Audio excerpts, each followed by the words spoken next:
People think that turtles can be replaced, but this is incorrect. Turtles have very low recruitment. That means to replace themselves in nature takes them a very long time. In fact, if we were to lose one adult turtle, it would take approximately 60 years to replace that adult. Many people think that you can relocate a turtle. This is simply incorrect. Before the age of 4, turtles will travel around in their territories, and what they're doing is they're etching memories in their brain. After the age of 4, turtles have a very difficult time making new spatial memories. So if you relocate a turtle, it will wander lost, it will be distressed, likely not eat, and could die. Turtles are called keystone species. That means they hold up entire food webs. Without turtles, food webs can collapse. Turtles hold up aquatic food webs, so that means they support fish habitat, beaver habitat, otter habitat, moose habitat. If turtles are not in our environment, those habitats decline, and therefore species will decline. In Ontario, we have all 8 species of turtles that are found across Canada. Turtles in Ontario have declined by more than 50%. We have lost more than 70% of wetlands in southern Ontario, which has contributed to the losses. But recently, the increase of road networks and the increase of travel has created major problems for turtles, where roads and road mortality is the #1 threat to their survival. It is important for municipalities and governments who work with road infrastructure, including road development and road maintenance, to work with community scientists, not-for-profits, and road ecologists to preserve our wildlife for the benefit of all Ontarians. Recently, road networks interrupt turtles' habitats. So it is not the turtle that's crossing the road, it's the road that's crossing the turtle habitat. Because roads are the largest threat to Ontario's turtles, the Land Between Charity has worked with Kari Gunson of EcoKare International. She is a road ecologist who has vast experience in mitigating threats to turtles and reptiles on roads. So Kari Gunson will be sharing her knowledge and expertise with you today. Road mitigation for turtles, it can be grouped into 2 components. The first component being more of a structural component that changes the behavior of the animal and how it interacts with the road. So in other words, we install underpasses to go under the road or overpasses to go over the road, and we also use exclusion fencing to direct them to these underpasses and overpasses. And we can also add in other features such as jump outs, if you only have exclusion fencing on one side, or you can even add in turtle nesting mounds, because turtles are known to nest on roads. So they're all components of a strategy that interact together, and they entail changing the movement patterns of the animal so that it can cross the road safely. The other strategies, as opposed to building infrastructure in the road itself and changing the behavior and movements of the turtles, is to change the behavior and how we perceive things while we're driving a car on the road. So if we introduce public awareness and education strategies, stewardship programs, etc., and people are aware that turtles are crossing roads and nesting on roads in June, then they are more inclined to look for them, see them, not collide with them, causing roadkill, and or if it's safe to do so, they can stop, pull over, and help the turtle cross the road. But we also have to educate our municipal transportation planners and our provincial level transportation planners. They need to know that these are all things that we can do. What can we do to help animals cross the road safely and not become roadkill? 5 components for a road mitigation strategy to work well. We need buy-in, so we need our municipal transportation planners and our provincial transportation planners to buy in and to be educated and to understand what we need, because it's their jurisdiction, it's their roads, it's their property. So we need to be able to use these roads to make them safer and better for turtles. Data collection really helps in this regard. So if we have observations and data in the background, we can easily show people this and get them to listen and implement. We also need fundraising. So we can get fundraising from many different sources. From the road agency itself, which would be the taxpayers. That's why taxpayers need to be educated and know what we're doing.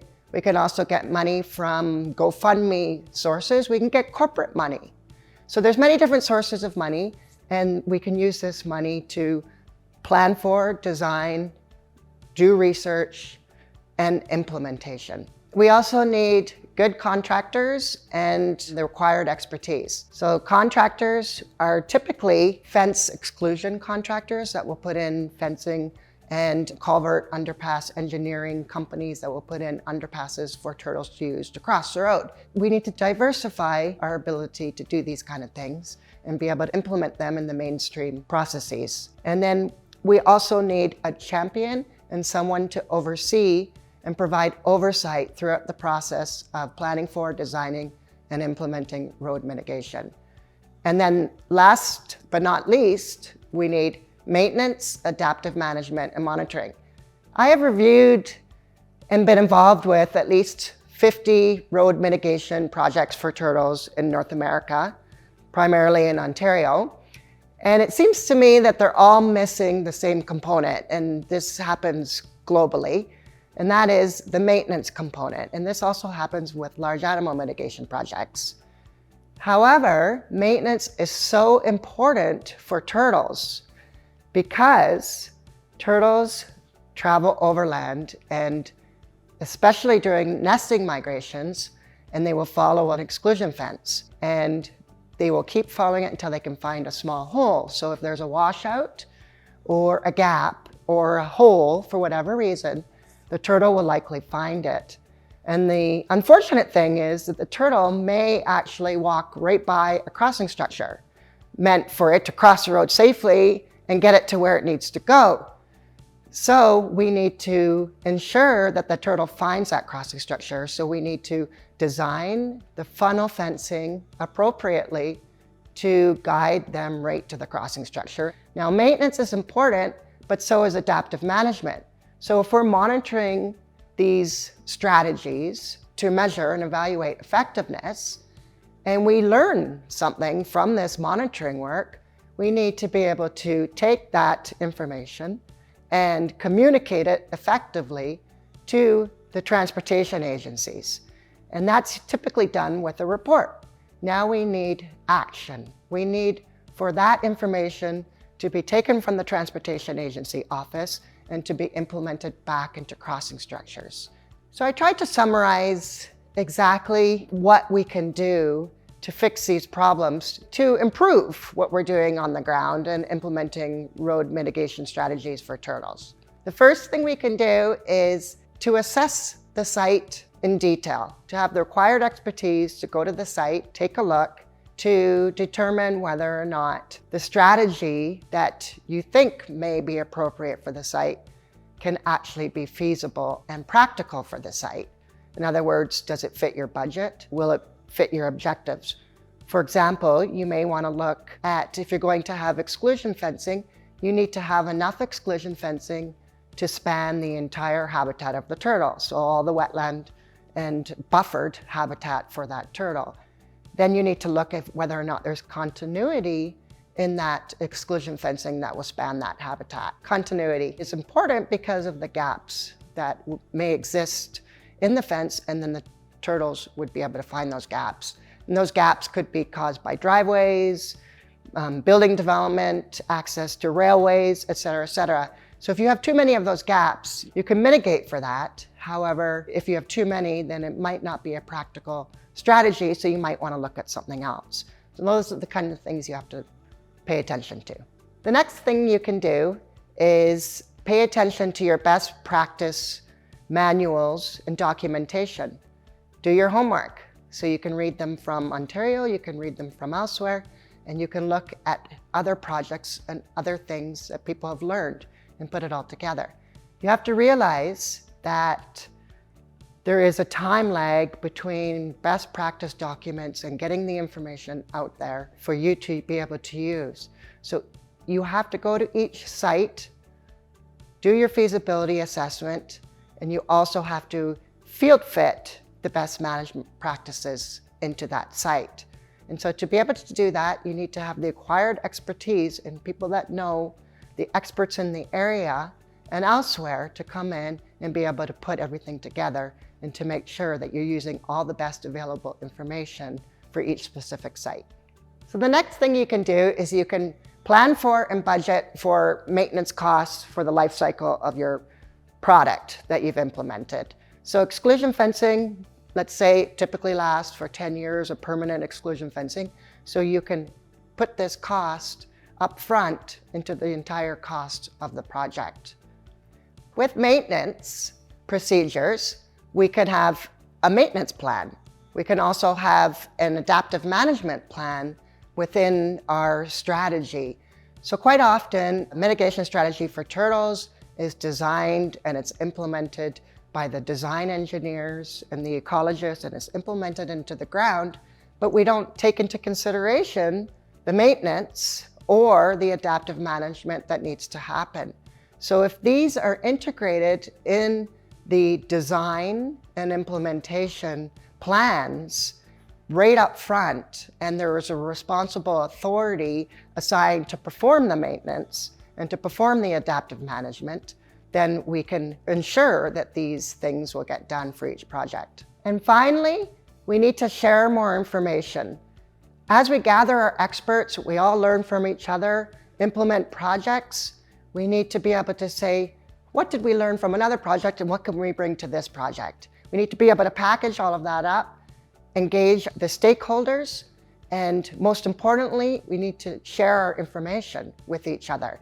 Once we've gathered all our experts together, we have a great opportunity for all of us to learn from each other, to bring all our different experiences together.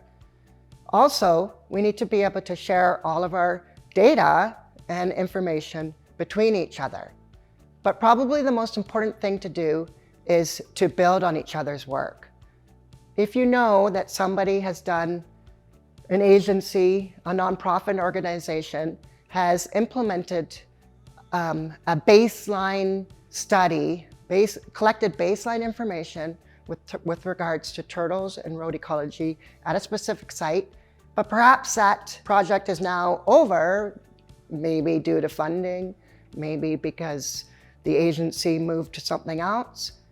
That is an opportunity for us to be able to build on that work, to actually implement and do something for road ecology and for turtles, to actually implement a mitigation strategy. It doesn't help to just collect the data, have a nice baseline, identify the issues, and then to move on to another project. We need to finish, we need to capitalize and find the opportunities, find the partners, and implement a mitigation strategy, whether it's citizen science, helping them cross the road, or crossing structures and exclusion fencing, whatever works for that site, we need to be able to implement. And then we need to learn from all of the hard work that we've done. I want to applaud the efforts, momentum, enthusiasm that we've all shown in implementing road mitigation strategies for turtles in Ontario over the last 15 years. Now it's time to take a look at all these efforts and learn from them as we move forward. To find out how to design and implement road infrastructure projects to help turtles or to maintain them, click on the link below. If you want to become a Turtle Guardian and help our shelled friends, visit www.turtleguardians.com. Have a great day.